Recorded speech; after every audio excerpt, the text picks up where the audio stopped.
شاید اسی صاحب آپ ایک اسٹریٹجسٹ تھے sir, vice chief of air staff تھے, اسٹریٹجی ڈیسیجنز میں آپ کا بھی حصہ ہوتا تھا, آپ کی بھی اسٹیٹمنٹس ہوتی تھیں. آپ کو یہ فوج کی اسٹریٹجی پوسٹ دس ایونٹ اس طرح کہ پہلے امریکہ کی حمایت کروا دی سیاستدانوں سے, اگر سیاستدانوں سے کروائی, پھر ایک ہارڈ لائن اسٹیٹمنٹ دی کہ جی we have to move away from America, آپ اس اسٹریٹجی کے ساتھ ہوتے اس ایونٹ کے بعد, آپ کی کیا اسٹریٹجی ہوتی؟ دیکھیں جی, یہ جو اسٹریٹجک پلانز ہیں, میں پھر اپنے اسی نقطے کو دہراؤں گا. میں یہ سمجھتا ہوں کہ سب سے پہلے ہمارا قومی مفاد ہونا چاہیے. میں اس چیز کو بھی آپ کی وساطت سے جو ہمارے ویورز ہیں ان تک پہنچانا چاہوں گا. میں نہیں سمجھتا کہ ہم نے بحیثیت قوم, بحیثیت ایک خود مختار ملک, ہم نے آج تک اپنا قومی مفاد, جس کو آپ نیشنل انٹرسٹ کہتے ہیں, ہم نے اس کو کلیئر طریقے سے واضح الفاظ میں ڈیفائن کیا ہو اور پوری قوم ہمارے اس قومی مفاد کو جانتی ہو.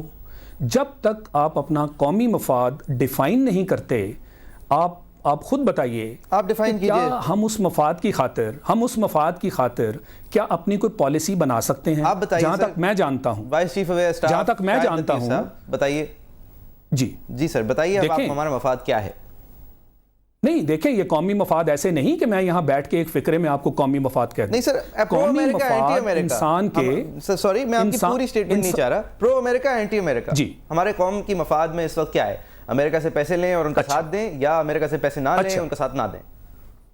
نہیں جی بالکل, یہ سوال ہی پیدا نہیں ہوتا کہ ہم یہ کہیں کہ ہمارا قومی مفاد یہ ہے کہ جی امریکہ سے ہم پیسے لیں اور ان کی غلامی اختیار کریں. میں آپ کو ایک دو مثالیں دوں گا جس سے میرا پوائنٹ بڑا واضح ہو جائے گا. دیکھیں, ہمارے ارد گرد ہمسایوں میں سب سے پہلے آپ نظر دوڑائیں, ایران ایک اسلامی ملک ہے اور ایران کی تاریخ اس چیز کی گواہ ہے.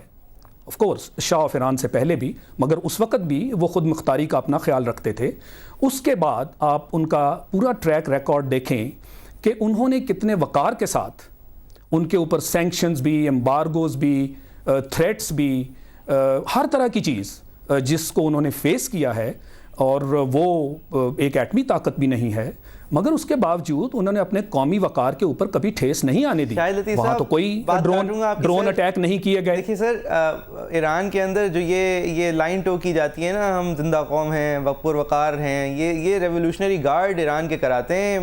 وکی لیکس کے تھرو پتہ چلا ہے کہ ریولیوشنری گارڈ نے ایک دفعہ احمد نژاد کو تھپڑ بھی مار دیا تھا.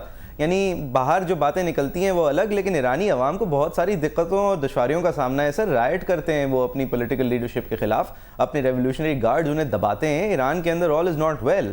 آپ اگر ایران کی مثال دے رہے ہیں, وہ ملک جو اپنے آپ کو کاٹ کے دنیا سے الگ کر کے رکھ چکا ہے, وہاں پہ حالات جو ہیں وہ بہت برے ہیں. مطلب اتنے کوئی ان کا قومی وقار جو ہے وہ ان ملٹری سینس تو بڑا ہائی ہوگا سر, لیکن فار دا سویلین ان کی حال کوئی زیادہ اچھے نہیں ہیں.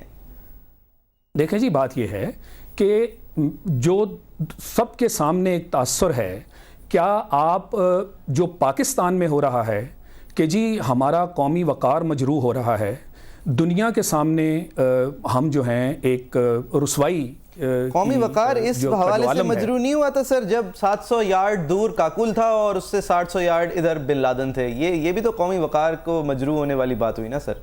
یہ انٹیلیجنس فیلئر بھی تو, وہ ٹھیک ہے جی, نہیں وہ ٹھیک ہے, حالات وہ ساری جو تفصیلات ہیں وہ سامنے آنے دیں.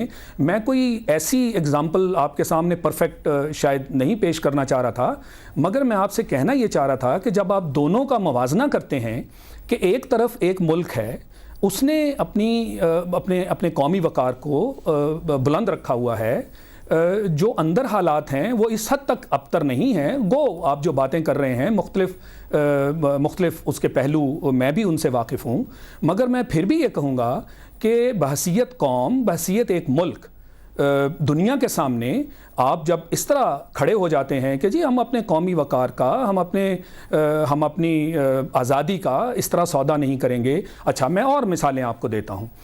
کیا امریکہ سے چیزیں لینا, بائی دی وے جو آپ ان سے خاص کر جنگی سامان لیتے ہیں, سارے ہم انہیں جہاز پیسے دے کے جنگی سامان جی خریدتے ہیں, پیسے دے کے دیتے ہیں, لیکن سبسڈائز ہم خریدتے ہیں, لیکن تو جب آپ نہیں جی سبسڈائز نہیں میں نہیں سمجھتا. ایڈ ملتی ہے آپ کو سویلین کنٹرول کے انڈر ڈالنے کے لیے, امریکہ سے پیسہ آتا ہے کہ اپنی فوج کو $1.5 بلین سے خوش کر دو, لیکن ان سے کہو کہ تمہیں جواب دیں. اس کے بعد ایک پورا ایک چرچا ہو جاتا ہے پورے ملک کے اندر, یہ کیسے ہو سکتا ہے, امریکن نے کیسے کہہ دیا. سر یہ پیسہ ہمارے پاس اگر صرف ہمارا اپنا پیسہ ہوتا تو $5.1 ارب کے سویڈن سے ہم یہ ایئر ریڈارز نہیں خرید پاتے ہماری پاک بحریہ کے لیے, جس کے بعد اس کا بھی ایک جنریشنل اپلفٹ ہوا ہے. مطلب یہ سارے پیسے جو ہیں یہ ہماری وار آن ٹیرر کا ساتھ دینا اور امریکہ بہادر کے ساتھ کھڑے ہو جانا بھلے ایز اے کلائنٹ اس کے بعد ہی آتے ہیں نا. ورنہ ہمارے پاس مطلب ہماری ڈیڈ ایئر فورس ڈکلیئر ہو رہی تھی 90s میں, ہمارے پاس نہ پیسے تھے, سینکشن تھے, ہم جہاں سے بھی کچھ خریدنے جاتے تھے اس کے اندر اگر 20% بھی امریکن پرزے ہوتے تھے وہ کہتے تھے سوری جی نہیں بیچ سکتے, ہماری جو سارے کانٹریکٹس ہیں وہ رد کر دیے جائیں گے کیونکہ امریکن نے کہا ہے آپ کو کچھ نہ بیچیں. تو سر ہم پھر وہ اچھا ہم برے حال میں ہوتے ہیں. دیکھیں نہیں میں اس کی بھی تھوڑی سی وضاحت کروں گا. میرے خیال میں چند غلط فہمیاں ہیں اس کانسیپٹ میں. جو آپ کہہ رہے ہیں کہ 90s میں ہمارے ایئر فورس کے برے حالات تھے, میں 90s میں باقاعدہ ایئر فورس میں ہی تھا, اپ ٹو 2008 میں ایئر فورس میں رہا ہوں. میں خود ان سب حالات میں سے گزر چکا ہوں. میں F-16 کے پہلے پائلٹس میں بھی تھا. مجھے بالکل معلوم ہے کہ ہمارے اوپر وہ جو سینکشنز ہوئی تھیں اس دوران ہمارے حالات جو تھے ان میں کافی ہمیں مشکلات پیدا ہوئی تھیں. وہ اس حد تک میں آپ کی بات مانتا ہوں. یہی وجہ تھی کہ ہم نے خود انحصاری کے اصول کو اپناتے ہوئے اپنے لیے ایک لائن جو ہے وہ چنی اور اس کے تحت ہم نے JF-17 کے اوپر کام شروع کیا اور الحمدللہ ہم نے ایک ریکارڈ ٹائم میں JF-17 جو کہ میں سمجھتا ہوں F-16 کے ہم پلہ ہے, ہم نے وہ بنا لیا. تو وہ ایک خود کفالت اور خود انحصاری کی طرف ایک بہت بڑا قدم تھا.